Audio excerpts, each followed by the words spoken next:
I would like to continue on the running back train for a moment, and then I'll kind of remove from the top rounds here after this one. But I actually just posted on Twitter, and I'm sure I'm going to get absolutely dismantled over this take. So I'm curious to see what you have to say. So running back RB8, DeAndre Swift versus Alvin Kamara at RB9.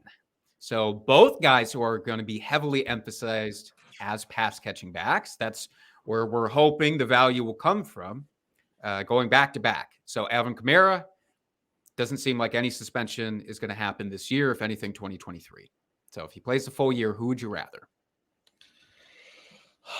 Well, let me. I don't know if I can pull up my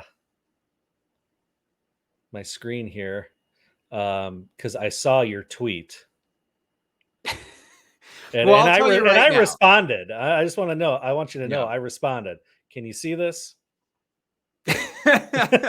So my tweet, listener, is that I have DeAndre Swift outside of my top 12 running backs for this season. Now that should not have been that much of a surprise to you, Dustin, based on how much I have just hated on him compared to his ADP. I still am angry about it, though. You be as angry as you want to be about it.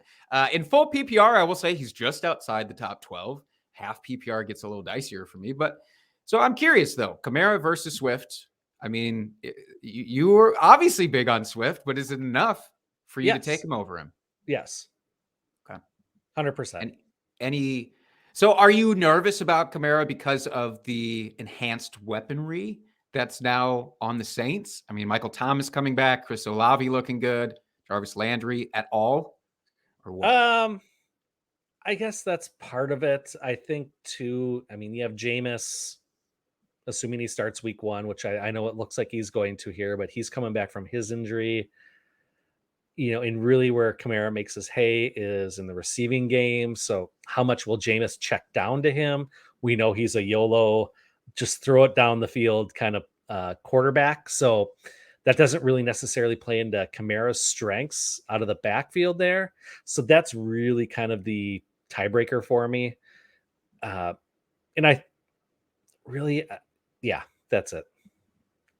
I thought I had another thought coming on, and it just my brain stopped. So no, I'm going to stop there. That's fair. No, look, I'm not worried about Jameis really because Kamara with Jameis in the few games. I know it's a somewhat small sample size, but last year he was completely fine and it still offered an incredible baseline. I love that offense way more than I like the Lions offense, and even acknowledging that I think they'll take a big step forward from last year. It's just like, first of all, I don't believe that you will get Swift at RB8 by the time Hard Knocks wraps up. I still think that bump is coming. The more that we see of him on Hard Knocks, like that's just going to be a thing. Mm-hmm. I've mentioned it before. He was a dump off guy last year. It's not like Kamara, who had designed plays for him to get the ball as a pass catcher. Swift was just, look, man, nobody else is open right now. Here you go.